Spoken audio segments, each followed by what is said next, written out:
जो कमेंट कीजिए। साथ ही आज बताना चाहेंगे आज जो पोस्ट वैकेंसी है वो है NLC इंडियन लिमिटेड की तरफ से पोस्ट वैकेंसी है। ये जो डिपार्टमेंट है आपको पोस्ट नवरत्न कंपनी का ये डिपार्टमेंट है वो गवर्नमेंट की है और ये जो जॉब लोकेशन है उड़ीसा में इसका जॉब लोकेशन आपका रहेगा।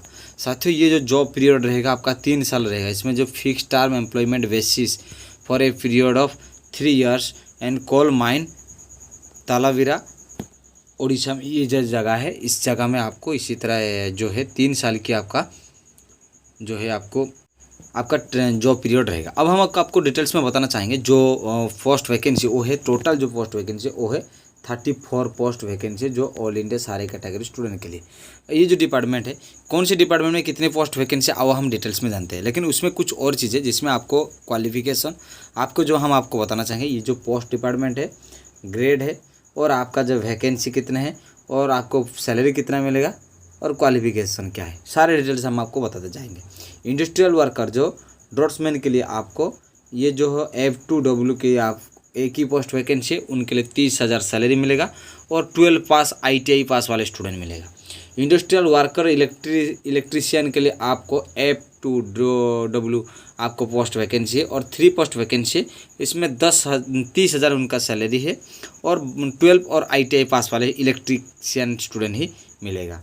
और इंडस्ट्रियल वर्कर फिटर के लिए आपको F2W के लिए और 2 पोस्ट वैकेंसी 30,000 सैलरी रहेगा और 10 और 12 और ITI और फिटर वाले स्टूडेंट ही अप्लाई कर सकते हैं।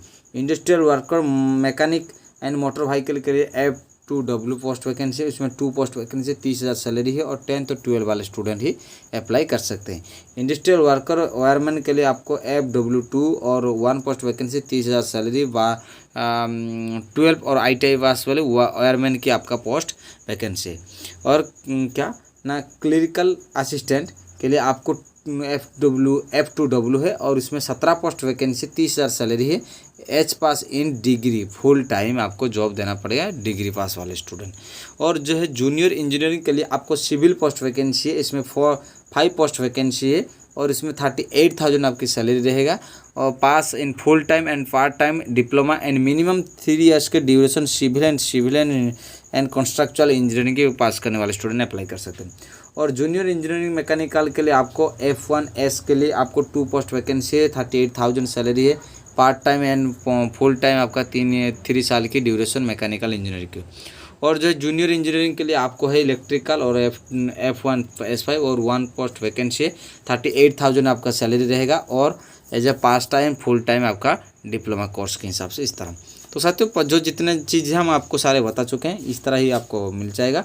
और जो है क्रूशियल डेट ऑफ जैसा रहेगा क्रूशियल डेट आपका first end of the month and which of the notification issue होने के बाद आपको ये डेट मेंशन किया गया है।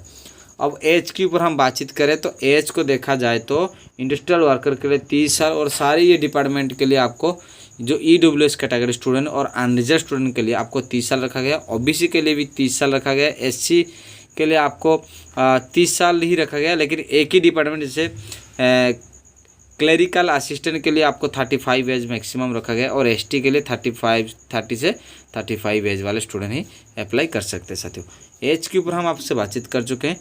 और पीरियड ऑफ द एंगेजमेंट कैसा रहेगा आपका, the period of engagement is purely on fix term employment and bases period of 3 years की आपका ज्वाइनिंग पीरियड इसी तरह रखा गया है जो से आपको ज्वाइनिंग करेंगे। रिजर्वेशन रिलैक्सेशन रहेगा कोई कास्ट के हिसाब से और जो है आपका हैंडीकैप स्टूडेंट के लिए कुछ ऐसे ही रखा गया है। साथियों अब हम आपको ये मेथड ऑफ सिलेक्शन कैसे होंगे। देखिए आपको सिलेक्शन होने के लिए रिटन टेस्ट देना पड़ेगा, 100 मार्क की एग्जाम होगा, 100 मल्टीपल क्वेश्चन रहेगा इसी तरह। और आपकी जो सिलेबस कैसे रहेगा क्वांटिटेटिव रिटन टेस्ट में OMC और ऑब्जेक्टिव टाइप के क्वेश्चन रहेगा। क्वांटिटेटिव एप्टीट्यूड और logical reasoning and general awareness इसमें 30 मार्क्स रहेगा। और सब्जेक्ट नॉलेज के लिए आपको 70 में टोटल 100 मार्क की आपका एग्जाम ही होगा साथियों। और टेस्ट एंड रिटन टेस्ट और MCQ सब्जेक्ट वाले स्टूडेंट के लिए आपको quantitative aptitude logical reasoning and general awareness आपको 100 मार्क रहेगा।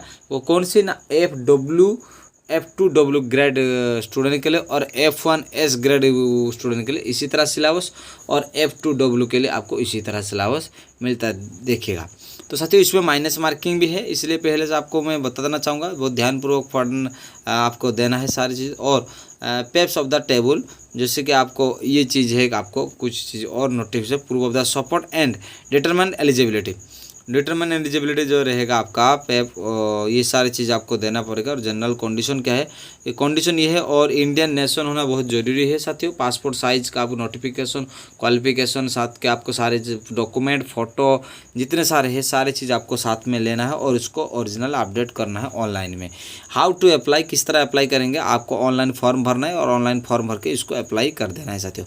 अब एप्लीकेशन फ़ी क्या लगेगा, एप्लीकेशन फ़ी जो है F1S ग्रेड के लिए आपको जो अनरिजर्व EWS और OBC कैटेगरी स्टूडेंट के लिए 300 रुपया लगेगा। SC ST PWD और एक्स सर्विसमैन के लिए आपको कोई पैसा नहीं लगेगा। लेकिन जो F1S के लिए जो है उनके लिए टोटल जो 595 रुपीज़ लगेगा। लेकिन SC ST और PWD कैटेगरी स्टूडेंट के लिए कोई नहीं, केवल प्रोसेसिंग फ़ी लगेगा, वो है 295 रुपीज़। और F2W ग्रेड के लिए आपको जो है जनरल कैटेगरी और EWS और OBC कैटेगरी स्टूडेंट के लिए आपको टोटल 486 रुपीज़ लगेगा।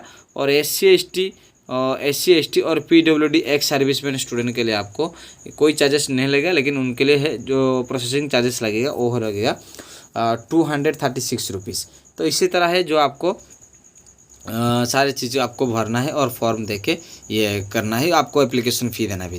तो साथियों पहली बार इस चैनल में है तो चैनल को सब्सक्राइब करना, लाइक करना, कमेंट करना। और लास्ट में जो इन्फॉर्मेशन देखिए वो आपका अप्लाई प्रोसेस। अप्लाई जो डेट हो रहा है वो रह रहा है 25 मार्च में शुरू हो चुका है, और इसका अंतिम डेट रहेगा वो रहेगा 24 अप्रैल, इसका अंतिम डेट रहेगा। एप्लीकेशन फ़ी भी सारी चीज़ें आपको क्लियर कर देना है उसी दिन से पहले।